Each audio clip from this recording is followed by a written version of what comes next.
Ice കഷണങ്ങൾ നിറച്ച ഗ്ലാസിന് ചുറ്റും ജലകണികകൾ കാണപ്പെടുന്ന ദിനം അവ താഴേക്ക് വീഴുന്നതിനുള്ള കാരണം അന്തരീക്ഷവായുവിൽ അടങ്ങിയിരിക്കുന്ന നീരാവി കപ്പിൻ്റെ തണുത്ത പ്രതലങ്ങളിൽ തട്ടി തണുക്കുമ്പോൾ അത് ജലകണികകളായി മാറി ഗ്ലാസിന് ചുറ്റും പറ്റിപ്പിടിക്കുന്നു. അന്തരീക്ഷത്തിലെ നീരാവി ഘനീഭവിക്കുന്ന അതിലൂടെ രൂപപ്പെടുന്നത് മേഘങ്ങൾ, മൂടൽമഞ്ഞ്, തുഷാരം. അന്തരീക്ഷത്തിൽ അടങ്ങിയിരിക്കുന്ന നേർത്ത പൊടിപടലങ്ങളെ കേന്ദ്രമാക്കി നീരാവി ഘനീഭവിച്ചുകൊണ്ടുണ്ടാകുന്ന ജലകണികകൾ കൂടിച്ചേർന്ന് രൂപം കൊള്ളുന്നത് മേഘങ്ങൾ. താഴ്വരകളിലും ജലാശയങ്ങളിലും മുകളിൽ പുക പോലെ നേർത്ത ജലകണികകൾ തങ്ങി നിൽക്കുന്ന പ്രതിഭാസം മൂടൽമഞ്ഞ്.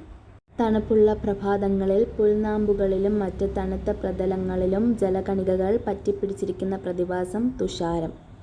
തുടർച്ചയായ ഘനീകരണം മൂലം മേഘങ്ങളിലെ ജലകണികകളുടെ വലിപ്പം കൂടുകയും അന്തരീക്ഷത്തിൽ തങ്ങി നിൽക്കാനാകാതെ അവ ഭൂമിയിലേക്ക് പതിക്കുകയും ചെയ്യുന്ന പ്രതിഭാസം വർഷണം.